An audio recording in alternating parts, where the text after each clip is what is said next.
Hi there. Thanks for clicking the video. What you're about to watch was intended to just be a quick and minimal effort response to Magnus, a fellow small anime-related YouTuber, and his video about his experience with Evangelion. So that's the way it's addressed, but over time it developed into a long and highly edited commentary on the show, on Shinji and the characters, on Anno and the creators, a few common misconceptions about it, and some common themes throughout the whole genre, and how it all relates to Evangelion. So if you're new to the channel, this is what you can expect from me. Also, this was written before 4.0 was released for us on Blu-ray, and I actually still haven't seen it, so if there's any contradictions or misrepresentations, I apologize. The video mainly focuses on just the original series in any case. Now with those disclaimers out of the way, here it is. Grab a snack, pour some tea, and take it easy. Thanks for watching. I hope you enjoy.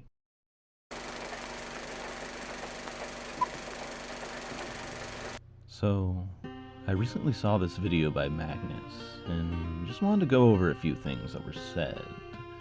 I haven't really done something like this before because honestly, I don't watch much AniTubers. Generally, they don't really know what they're talking about, and they make really outlandish claims or hyperbolize everything they say. But watching this one made me feel like I can respond to someone who actually knows what he's talking about. He's also a good friend of mine. Go watch his video if you haven't. It's good, I'll link it. But there are a few things I'd say differently. There's this clip. It wasn't intended to be a normal show. I don't really know what it was intended to be. I don't think Anno really had a really clear direction on what he wanted NGE to be when he made it. He had things that he wanted to accomplish, but he never really seemed to have a specific goal. But the thing is, Anno did know exactly what he wanted to make. The man said at the outset he wanted to make a simple work feathering robot. And it said he somehow knew it would be a hit. Now it just might be businessman Anno talking there trying to sell it to the publishers, but I somehow don't buy it. In short, he's aimed to make a cool robot show that everyone in Japan would love. And, well, he succeeded, didn't he? So then, what's with all the crazy things at the end? What's with, those infamous last 2 episodes? Really was a point of contention among producers and company investors who funded lots of anime after Evangelion.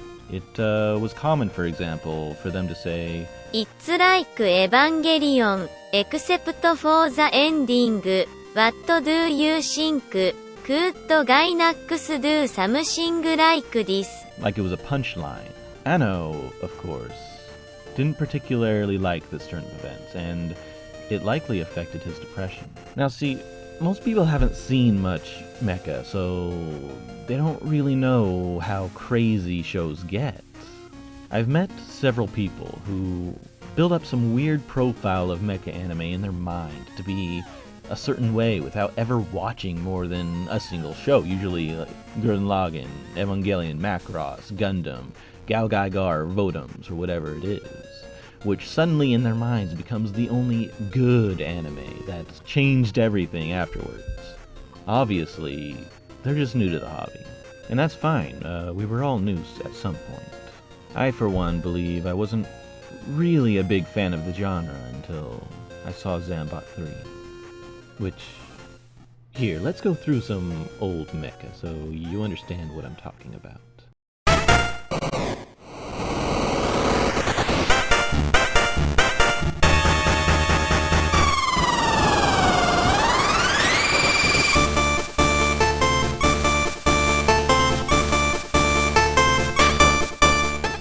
Zambot 3 is about an outcast kid who's estranged from his parents.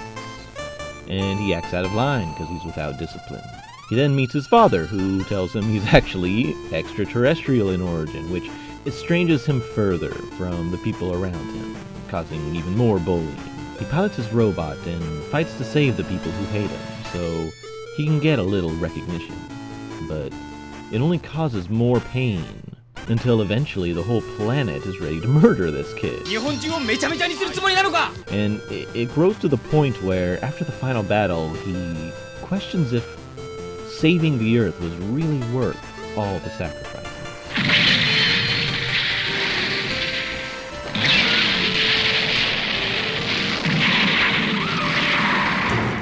Gundam is about an outcast kid who is estranged from his parents, and he acts out of line because he's without discipline.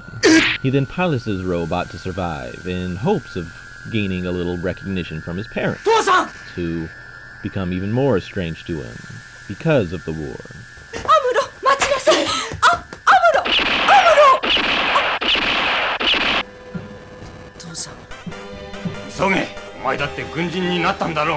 This loneliness grows as he discovers his extraterrestrial origin has developed him into a person so alien to the rest of humanity that the only people he can really form a bond with are those with the same condition, including his mortal enemy on the other side of the conflict.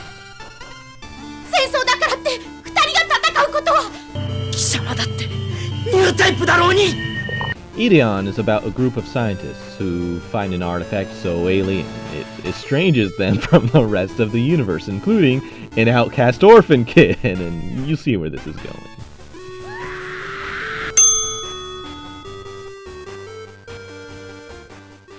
So, all that being said, there's really nothing special about Eva, other than, the exceptionally talented people working on it.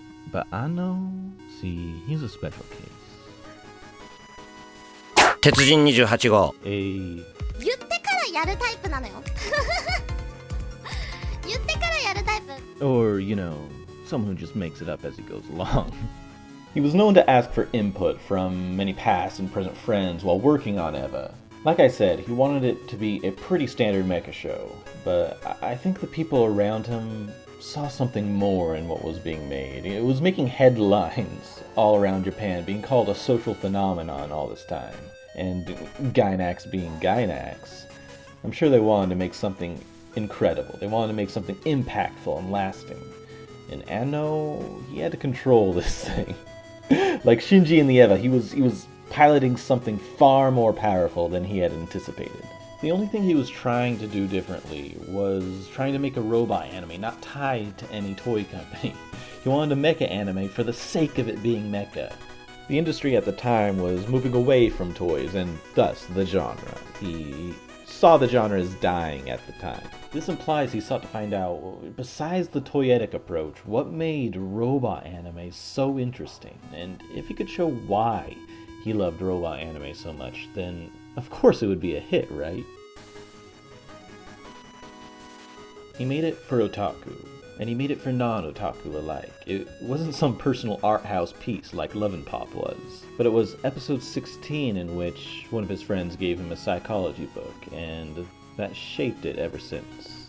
This guy never wanted to be in charge of anything. He wanted to just be a simple animator, a number 2, to no Tenki's number 1. The man was in way over his head. See, that group of friends, Gainax, them talking was how the studio had been making everything up to that point. It was a communal effort, and only after Nadia, when the whole studio was pretty much disbanded, did it become somewhat of a hierarchical structure with the director as the head of the project. Before that, director was really just a title they gave to anyone, because they all worked on it. It was Anno's choice to try and save the studio. It was he who had to figure out how to make this anime. So, when the man gets reamed constantly about the so-called failure of these last 2 episodes, well, I think it hurt. I'm reminded of that infamous event when he was confronted about the ending at an American anime convention. He would say, I don't have a problem about the way it ended. If there's a problem, it's with you guys. And he grabs the mic and he says in English, too bad. The man, well, he must have felt a lot like Shinji. The man kills himself every time he makes Eva, but he just keeps doing it. Hopefully he's really done this time. But this takes me to my next point. How people treat Shinji. I'm sure that most of you at this point have heard the phrase Shinji getting the robot, which ironically isn't even something that was said in the anime. First of all, they don't call it a robot, they call it an Eva. Second of all, they don't really tell him explicitly to get in the Eva, mostly they just tell Shinji off for being weak. Something that Shinji agrees with. What Magnus said here is true. Shinji, get in the robot, is such a terrible meme for so many reasons. What I like to point out is, when you say this, you're missing the entire point of the show, and you're misrepresenting the character. After Nadia, the studio had been falling apart. Stay with me here, this is important. See, Okada and a group of employees wanted to do various other things after Nadia. They wanted to go back to hosting cons, making more video games, which was something that was keeping the studio alive all this time, due to how little they were making from anime. Anno and Yamaga and another group of staff wanted to keep making anime and establish themselves as a proper anime studio at this time. Various conflicting stories and disagreements happened. After it all, Okada stepped down as president of Gainax. During this lull in activity, Yamaga was trying to push his pet project, something called Aoki Uru, which was supposed to be a sequel to Royal Space Force, which is something hardcore otaku are still waiting for to this day. But what's important about this is Aoki Uru was supposed to be Gainax's Eva. It was supposed to be what they were going to make after Nadia. But during this time also, staff was being let off, the core group was falling apart, everyone was going their separate ways, the economy was collapsing, and robot anime was dying to Anno's eyes, and during all of this, Anno had to somehow find some inspiration for this Aoki Uru, which he didn't really seem to care much about. Eventually, of course, Yamaga stepped down and Eva was made. But a big theme for Aoki Uru seemed to be this idea of not running away, which was carried over to Evangelion. It was how Anno had felt during this time when Gainax was falling apart and the economy was dying. He mustn't run away. One thing that Magnus said that was sharply incorrect to me was... Mostly they just tell Shinji off for being weak. Something that Shinji agrees with. See, this is not what's going on here. The problem with Shinji is not that he isn't getting into the robot. It's actually the exact opposite. The problem is he always does. He always gets in the robot. Just like Anno, who keeps making Eva, Shinji, he mustn't run away, right? Just like tons of other anime in the genre, Eva follows the tradition of the type of mecha that's about that crucial part of your life, where you have to go out and make something of yourself. It's a coming-of-age story. It's that age where you're without your parents, you're without your friends, a time that relies only on you. And if you can't cut it, then, well, you'll die. But, you know, in Mecha, it's made into, well, if you can't cut it, the world will die, right? So, Shinji tells himself that he has to get into the robot. You don't have to. And he hates it. He hates it like your typical hikikomori would. Going outside hurts him. Attempting to communicate hurts him. He just wants his mommy. But, you know, the point is he gets in the robot. He does the whole mecha hero thing, but he suffers more trauma every time he does. But, you know, then he tells himself he mustn't run away, and this idea that he has to get into the robot drives him to just keep doing it. Even when everyone else tells him that, you know, they really don't need him, they'll just use Rei. Shit that it may be, or, you know, Asuka or Koji, or hey, Kensuke is eligible. いい加減にしなさいよ。人のことなんか関係ないでしょ。嫌ならここから出てきなさい。エヴァや私たちのことは全部忘れて元の生活に戻りなさい。あんたみたいな気持ちで乗られんのは迷惑よ。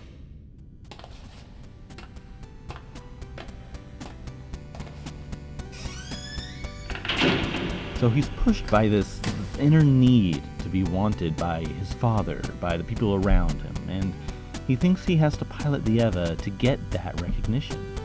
It's a very Chuni position, but, you know, not like that Chuni. See, Chunibyo traditionally is about that immature need to be seen as older than you are, to be more adult, or how you see adults to be. You know, this is just an overly exaggerated form of it. You know, I'm not only an adult, but actually an 8,000-year-old demigod and well above the caliber of you mortals beneath me. Shinji thinks an adult doesn't run away, and he gets in the mecha. Shinji tries to be Kamina, a getter pilot, and it hurts him every time. いいじゃないですか、勝ったんだから。言われれば乗りますよ。乗ればいいんでしょ。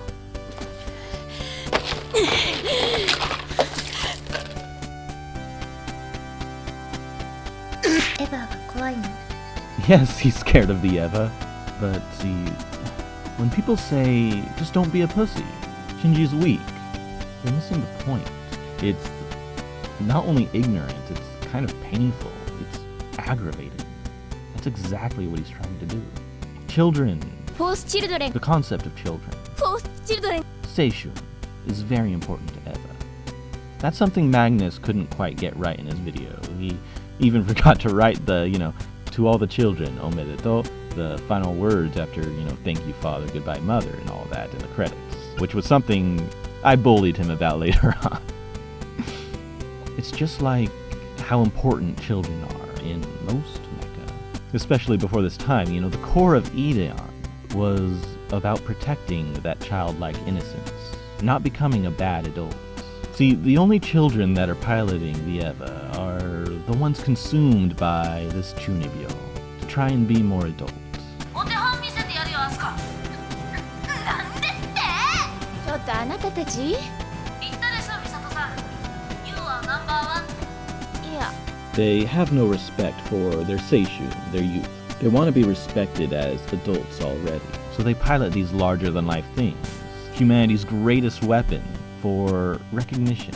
But when they don't get that recognition that they crave, when the respect is taken away from them and they're cast aside as just some nosy child, they fall apart. Shinji needs to grow into a good adult who protects his innocence. We all do.